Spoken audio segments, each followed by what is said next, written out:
Je pense qu'on a fait un effort exceptionnel, effectivement, pour une situation exceptionnelle.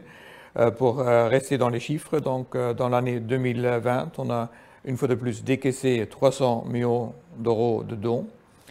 Parmi les 300 millions d'euros de dons était aussi une tranche Covid 100 millions d'euros qu'on a décaissé à titre de la situation exceptionnelle Covid à travers des programmes que autrement n'auraient pas pu nous permettre de décaisser. Donc on a maintenu un rythme très très fort. Deuxièmement, on avait offert déjà en avril 2020 un prêt macrofinancier de 600 millions d'euros. Donc ça c'est un crédit mais à zéro taux d'intérêt avec une longue haleine de repaiement. C'est vrai que ça a mis un peu de temps pour finaliser la signature avec le gouvernement et ensuite la ratification, mais je suis content de confirmer que la ratification a été faite il y a quelques semaines. Maintenant aussi, toujours à titre exceptionnel, malgré une année que ça a pris pour la partie tunisienne de réagir à cette offre, on essaie tout pour le décaisser le plus vite possible. Et si je dis décaissement, je parle d'un crédit de 600 millions d'euros, duquel on va décaisser 300 millions d'euros dans les semaines à venir. Les prochains 300 millions d'euros sont aussi disponibles en cours en cette année 2021, mais quand même alignés sur les propositions que le gouvernement vient de faire autour des réformes économiques et sociales comme proposé récemment au FMI et à des autres bailleurs de fonds. Troisièmement, exceptionnellement aussi, je suis content de dire qu'à travers le système COVAX, on reste partenaire de la Tunisie pour la campagne de vaccins et on s'est engagé, je suis sûr qu'avec toutes les autres promesses, on va les tenir. Autour de l'année 2021, ce système largement financé par l'Union européenne aurait permis à votre gouvernement de financer 20% de votre population.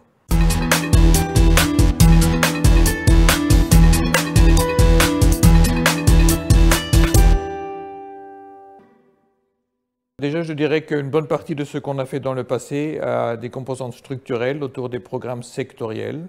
Donc une restructuration, par exemple, du secteur de la santé, du secteur privé. On a un programme structurel autour de l'agriculture. On travaille beaucoup aussi avec les petites et moyennes entreprises en leur donnant un peu un tissu plus structurel en termes d'accès au financement et autres. Je pourrais aussi dire que l'approche de cet accord macrofinancier est plus ou moins structurante, parce que c'est quand même, ça va, c'est vrai, à travers la trésorerie, mais quand même avec un soutien aux idées de réforme du gouvernement. Je dirais plutôt qu'un paiement de 100 millions d'euros de dons qu'on a fait en 2020, parmi les 300 millions d'euros de dons que j'avais mentionnés, était structurant dans le sens que ça honorait la crise Covid. Donc ça a permis de donner un peu de souffle quand même à la trésorerie tunisienne. Mais je suis tout à fait d'accord, et ça c'est partie de mon approche, le plus qu'on peut être structurant dans un pays comme la Tunisie, je pense que ça aidera notamment d'engager des énergies de réforme, des idées de valoriser beaucoup de possibilités, plus que beaucoup de projets.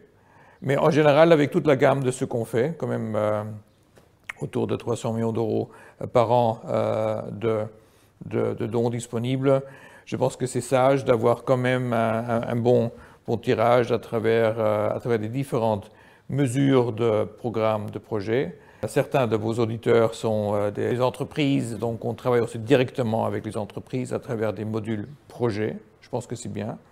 Avec la société civile, on travaille avec des modules projets. Je pense que c'est bien.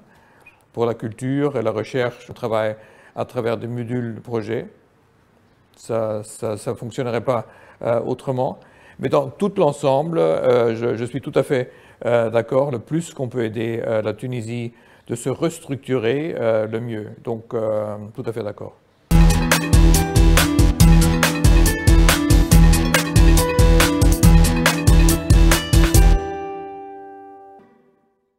La Tunisie, au moins comparée par tête d'habitants, reçoit de loin le plus en termes de dons et reçoit de loin le plus aussi en termes d'accords macrofinanciers, comparé avec tous les tous les pays de la rive sud, de loin. Si la Tunisie veut se comparer à des pays membres de l'Union européenne, j'invite aussi vos partenaires de le faire.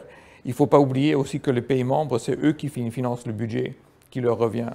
C'est plutôt un système de redistribution et une communautarisation de certaines politiques. Donc l'Italie, par exemple, paye plus ou moins la même chose dans le budget européen qu'elle reçoit à travers des programmes. Même chose pour le Portugal, par exemple. Il y a des autres pays dans l'Est qui reçoivent nettement un peu plus qu'ils payent, mais en général, c'est leur propre argent.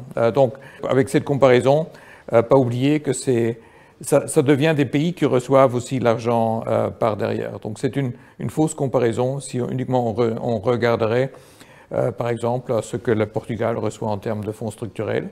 Il faut le faire aussi le calcul de ce que le Portugal aurait mis dans les coffres de l'Union européenne à travers ses contribuables. Je pense vraiment que chaque comparaison va reconfirmer jusqu'à quel point on est sincère de traiter la Tunisie comme vraiment le partenaire stratégique, le partenaire de privilège, en valorisant trois éléments.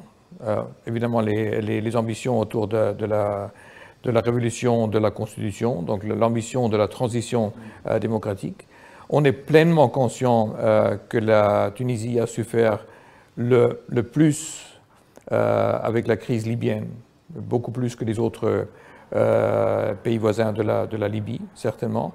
Et on est aussi très conscient, notamment avec la double dimension tourisme et perte d'activité économique, que la crise Covid a touché la Tunisie beaucoup plus que des autres pays. Une réponse à ça sont des programmes d'urgence. Et là, je pense, disons, relativement parlant, on a fait le maximum des disponibilités. Je reviens un peu à votre question sur la restructuration. Donc, il y a une vraie offre sur la table que la relance économique post-Covid qu'on est en train de faire à l'Union européenne devrait aussi prendre avec la Tunisie dans des mains de domaines, en commençant par l'immédiat, les vaccinations, notre programme d'urgence du macrofinancier, les 300 millions d'euros de crédit d'urgence dont j'avais parlé, mais plutôt aussi une perspective quand même, une perspective importante, qu'on voit la Tunisie en premier plan, partenaire de la transformation digitale, dans toute la possibilité de l'économie verte, déjà dans la production électrique, mais aussi beaucoup d'autres choses. Dans tout l'ensemble, je pense qu'il y a une bonne éventail.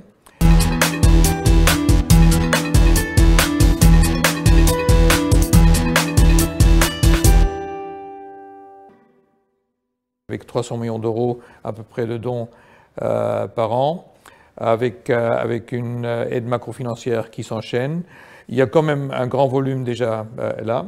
Si vous me demandez est-ce que c'est assez, je pense par rapport à la capacité d'absorption et de mettre en œuvre ça en phase avec des réformes qui seront plus porteurs, je pense dans un bon volume. Évidemment, je me réjouirais aussi d'une capacité décisionnelle, peut-être qui manque encore ici dans le contexte actuel, une vraie capacité décisionnelle pour suivre bien les bonnes idées de réforme, de relance socio-économique. Donc on essaie de soutenir ce type de réflexion. Il faut évidemment, et chaque entrepreneur le serait à un moment donné, il faut aussi décider de faire avec.